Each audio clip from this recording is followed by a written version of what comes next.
শেষ চৈত্রের ঘ্রাণ লেখিকা নূরজাহান আক্তার আলো পর্ব ৩৯। আজ চাঁদ রাত পুরো একটা মাস সিয়াম সাধনার পর আগামীকাল ঈদ উদযাপিত হবে সারা দেশে। দেখতে দেখতে চোখের পলকেই যেন কেটে গেল দিনগুলো। প্রতি বছর শারাফাত চৌধুরী সম্পদের হিসাব অনুযায়ী মোটা অঙ্কের অর্থ জাকাত দেন, জামা কাপড় বিতরণ করেন, বস্তির অসহায় মানুষদের সাহায্য করেন, মসজিদে মসজিদে ইফতার করান, মসজিদ তৈরি কিংবা মেরামতের কাজে টাকা দান করেন। এতিম দুস্থ বাচ্চাদের ঈদ রঙিন করতে নানান ব্যবস্থা করে থাকেন। এই বছরে বিপদ যেন পিছুই ছাড়ছে না। অনাকাঙ্ক্ষিত বিপদের কারণে এই বছরে সেসব কাজ দেরিতে হলেও ভাই ও দুই ছেলেকে নিয়ে সেটা সম্পূর্ণও করেছেন। ওনার একটা বিশেষ গুণ, উনি দানের কথা কখনোই কাউকে বলেন না। কত দান করলেন, কাকে দিলেন, কেন দিলেন, কিভাবে দিলেন, যা দেন সব নিজের মাঝে রাখেন। শারাফাত, সাফওয়ান, শাহাদাত, সায়ন, শুদ্ধ, রুবাব এদের সবার আয়ের কিছু অংশ একত্রে বিরাট অ্যামাউন্ট আসে, তখন দুহাত ভরে দান করা যায়। যদিও ছেলেদেরকে কখনো দিতে বলেনি, তারাই নিজে থেকে দেয়। চৌধুরী বাড়ির সেফটির কথা স্মরণে রেখে জামা কাপড় বিতরণের আয়োজন বাড়ির বাইরে করেন। মজার ব্যাপার হলো, ঈদ সম্মুখে এলে বস্তি এলাকায় ট্রাক ভর্তি সামগ্রী নিয়ে যাওয়া হয়। ঈদের বাজার ও জামা কাপড় তুলে দেওয়া হয় গরিব মানুষদের মাঝে। দিনভর সেগুলো বিতরণ করা হয়। তারা জানে না কে দেয়, যারা হাতে তুলে দেয় তাদের জিজ্ঞাসা করলেও জবাব মিলে না, বলে না। জোর করলে বলেন, যারা দেয় তারা দোয়া করাতে দেয়। আপনারা মন থেকে দোয়া করুন। নরম মনের সরল মানুষরা সেটাই করেন। আর প্রতি বছর এভাবে আড়ালে থেকে সাহায্য করে আসছেন চৌধুরী বাড়ির পুরুষরা, যাদের মাঝে শো অফ করার লেশমাত্র নেই। চাঁদ রাত বিধায় ইফতারের পরপরই হই হুল্লোড় বেঁধেছে চৌধুরী বাড়িতে। ছোটরা কাড়াকাড়ি করে খেয়েছে ইফতারের সব খাবার দাবার। এত খাবার, এত আইটেম, তবুও ভাই বোনদের খাবার কেড়ে খাওয়ার স্বাদ যেন অমৃত। সায়ন শীতলের আলুর চপ কেড়ে খেয়ে নিয়েছে। এটা নিয়ে দুজন ঘ্যান ঘ্যান করে কেবল থেমেছে। তারা থামতেই সাম্য শখের হাতে থাকা খেজুর কেড়ে মুখে পুরে দিয়েছে। শখ রাগে চোখে তাকাতেই দুষ্টুতা খিলখিল করে হাসছে। শখকে তারা কেউই ভয় পায় না, কারণ তাদের শখ আপু কখনোই কাউকে বকে না, বরং মিষ্টি করে কথা বলে, আদুরে সুরে। এমন করে না সোনা ভাই, ওটা কেন করলি পাখি, কি লাগবে, মন খারাপ কেন আমার কলিজার ভাইজানের। শখ সর্বদা এভাবেই কথা বলে, কত কি বোঝায়। ভাই বোনের আবদার মেটাতে কত কিছু কিনে দেয়। তাই বোনদের মধ্যে শখ আপু বেস্ট।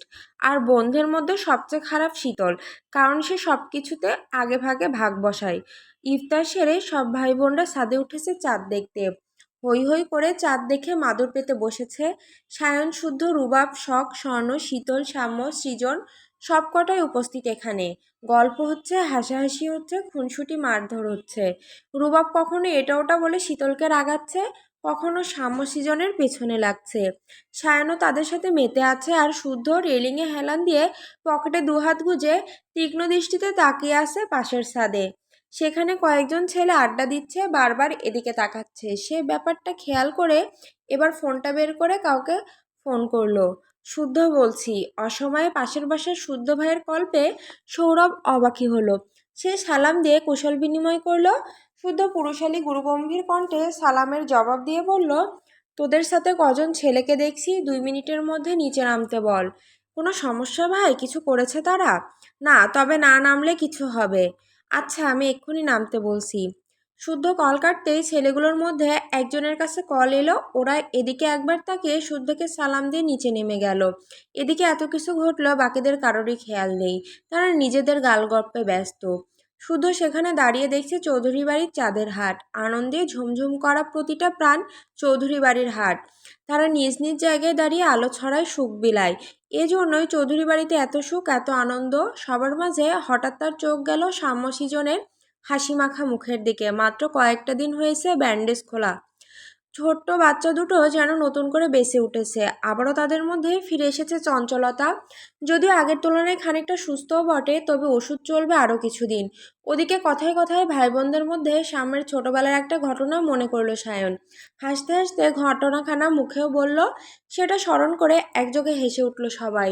হাসতে হাসতে গড়াকাড়ি খাওয়ার মতো অবস্থা তাদের। কথাও বলতে পারছে না কেউ হাসির চোটে। রুবাব মনে করতে পারছে না, কারণ রুবাব ছিল না। তাই সায়নও ঘটনাখানা বলতে লাগলো। একদিন সাম্য সৃজন দুই ভাই খেলনা নিয়ে মারামারি লাগিয়েছে। দুজন দুজনকে খামচি মেরে রক্তে রক্তে অবস্থা। ওদের খামচি খামচি দেখে চুপ করে পেছন থেকে সিরাতে সে দুটোকে আরেক ঘা বসিয়েছে। মায়ের মার খেয়ে একসাথে চিৎকার করে কাঁদছিল ওরা। শুদ্ধকে ভাই বোনেরা ছোট থেকে একটু বেশি ভয় পায়, আবদার করে, তবে লিমিট রেখে। সেদিন ঢাকা থেকে শুদ্ধ ফিরেছে, ঘন্টাখানিক হয়েছে মাত্র। ফ্রেশ হয়ে বাইরে যাওয়ার জন্য বের হতেই দেখে দুই বানর গলা ফাটিয়ে কাঁদছে। তাদের চোখ মুখ খামচানো, রক্ত বের হচ্ছে একটু একটু। তাকে দেখেই দুটোরই হঠাৎ কান্না বন্ধ হয়ে গেল, তবে ফোপানো বন্ধ হলো না। ওদের কান্নারত মুখ দেখে শুদ্ধ ভ্রুকুচকে জিজ্ঞাসা করছিল, কি হয়েছে, চোখ মুখের এই অবস্থা কেন তোদের? তারা কিছু বলার আগে সিরাত পুরো ঘটনা তাকে জানায়। ওরা দুই ভাই নিজেদের এই অবস্থা করেছে দেখে দুটোকে কান ধরতে বলে। তারা ধরে ড্রয়িং রুম তখন ফাঁকা। সিরাত তখন বকতে বকতে যান অ্যান্টিসেপটিক আনতে। তখন শুদ্ধ বলে, বাইরের কাউকে পাসনি, ভাইয়ে ভাইয়ে মারামারি করেছিস কেন? এবার থেকে মারামারি করতে ইচ্ছে করলে বাইরে থেকে কাউকে মেরে আসবি, মারার পর আরও দুঘা বসিয়ে শাসিয়ে আসবি, যাতে বাড়িতে বিচার নিয়ে না আসে, বোঝা গেল? তবু আমি যেন না দেখি নিজেরা নিজেরা মারামারি করছিস, মনে থাকবে? দুজনই কান ধরে ঘাড় কাত করে সম্মতি জানালো। তখন শুদ্ধ বলল, আজকের পর থেকে যদি শুনি নিজেরা মারামারি করেছিস, দুজনকে উল্টো করে ঝুলিয়ে মারবো। কিন্তু এখন ভুল যখন করেই ফেলেছিস, তখন পানিশমেন্টও ফরজ হয়ে গেছে। এ কথা বলে সে সৃজনকে বলল, বাবা মায়ের সম্পর্কে কিছু বলতে। সৃজন বলল, আমি আমার বাবা মাকে খুব ভালোবাসি। তারাও আমাকে খুব ভালোবাসে। এক বাক্যে কতবার করবি? স্মার্ট ছেলেরা এভাবে কথা বলে? স্পষ্টভাবে কনফিডেন্টলি আবার বল। এবার যতবার বলবি ততটা মার খাবি। মারের ভয়ে এবার ছাড়া সৃজন তার টাস্ক পূরণ করলো।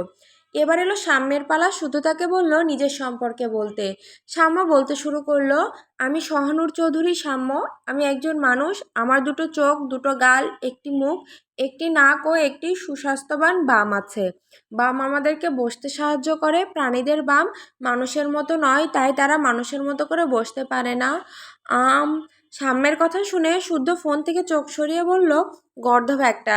তোর আছে সেটা গর্ব করে বলতে হবে? তুমি তো বললে নিজের সম্পর্কে বলতে, তাই আমার যা আছে তাই নিয়ে বললাম। এটাই ছিল সেই ঘটনা। মনে করে আজ এত হাসাহাসি। তাদের আড্ডার মাঝে সাফওয়ান চৌধুরী একটা ছেলেকে নিয়ে ছাদে এলেন। ছেলেটার বয়স 17 কি 18, হাতে ডাবের কাঁদি, অন্য হাতে ধারালো বটি। উনি ছেলেটাকে ইশারা করতে ছেলেটা ডাব কেটে সব বাচ্চাদের হাতে ধরিয়ে দিলেন। রোজা থেকে ডাবের পানি শরীরে এনার্জি আনে, এজন্য মোড়ের দিকে গিয়ে ডাব বিক্রি করতে দেখে সবার জন্য এনেছেন। এসব করতে করতে বেজে গেছে রাত 8:30। হঠাৎ শীতল চেঁচিয়ে উঠে স্বর্ণকে বলল, মেহেদি দিব কখন আপু? আয় হায়, আমার তো মেহেদির কথা মনেই ছিল না। চলো চলো দ্রুত চলো। এ কথা বলে সকা স্বর্ণকে টানতে টানতে নিচে নিয়ে গেল। ওদেরকে দেখে সাম্যসী যেন সুরসুর করে চলে গেল। ছাদে ছিল তখন 3 ভাই। ওরা এবার নিচে নেমে এলো। আজমের কল পেয়ে সায়ন গেল পার্টি অফিসে। আজ ফিরবে কিনা বলা যাচ্ছে না, তবে স্বর্ণকে ইশারায় বলে গেল হাত ভর্তি মেহেদি পড়তে। বাড়ি ফিরে যেন স্বর্ণের হাত মেহেদি রাঙা 2 হাত দেখতে পায়। স্বর্ণ জবাবে কিছু না বলে চোখ জোড়া হেসে উঠছে। মাঝে মাঝে সায়ন তাকে যখন তখন শাড়ি পরতে বলে, চোখ জোড়ায় মোটা করে কাজল পরতে বলে। মুখে বিরক্তি হলেও মনে মনে খুশি হয়। এখন যেমন সায়নের কথাই জবাব না দিল, সে খুব খুশি হয়েছে এবং ব্যক্তিগত পুরুষটাকে খুশি করতে মেহেদি পরবে, তবে হাত ভর্তি করে নয়, খুব সাধারণভাবে। তবু সায়ন এসে মুগ্ধ চোখে হাত নেড়েচেড়ে দেখবে, চুমু খাবে। মানুষটা বরাবরই বড্ড পাগল। বাইরে যেমনই হোক না কেন, তাকে খুব যত্ন করে ভালোবাসে। এদিকে বাড়ির গিন্নি কাল সকালে কি কি রান্না করবে সেসব আলোচনা করছে। আজ রাতে কিছু কাজ এগিয়ে রাখছেন হাতে হাতে। ড্রয়িং রুমে হৈ হৈ করে মেহেদি দিতে বসেছে। স্বর্ণ দিয়ে দিচ্ছে শীতলকে, আর শখ দিয়ে দিচ্ছে সাম্যকে। সৃজন আপাতত গাল ফুলিয়ে বসে টিভি দেখছে। মেহেদি দেওয়া কখন হবে কে জানে। 10:30 তো বেজে গেছে। তাই সীতারা বাকিদের টেবিলে খাবার দিয়ে বড় থালায় ভাত এনে সবকটাকে খাওয়াতে বসলেন। আর একটু রাত বাড়লেই না খাওয়ার বাহানা জুড়ে বসবে বাচ্চাগুলো। খাওয়ার ইচ্ছে না থাকলেও সীতারা জোড়াজুড়িতে শুদ্ধ আর রুবাব অল্প করে খেলো। তারপর হাঁটাহাঁটির কথা বলে বাগান পেরিয়ে বাইরে গেল। হাঁটতে হাঁটতে মোড় পার করে কিছু দূর গিয়ে যেতেই রুবাব একটা দোকান থেকে সিগারেট আর লাইটার কিনে আনলো। একটা তার ঠোঁটে গুজে আর একটা শুদ্ধর দিকে এগিয়ে দিল। শুদ্ধ সেটা নিয়ে সিগারেটের ধোঁয়া উড়িয়ে বলল, ঝগড়া করেছিস? একথা শুনে রুবাব এক পলক তাকিয়ে পরপর দুটো টান মেরে জবাব দিল, হয়েছে। ঐশ্বর্যকে আনমনা হয়ে কাজ করতে দেখলাম। আজ কিছু কাজে ভুল করেছে, বকা খেয়েছে, হাতে ব্যান্ডেজ দেখলাম। কি হয়েছে হাতে?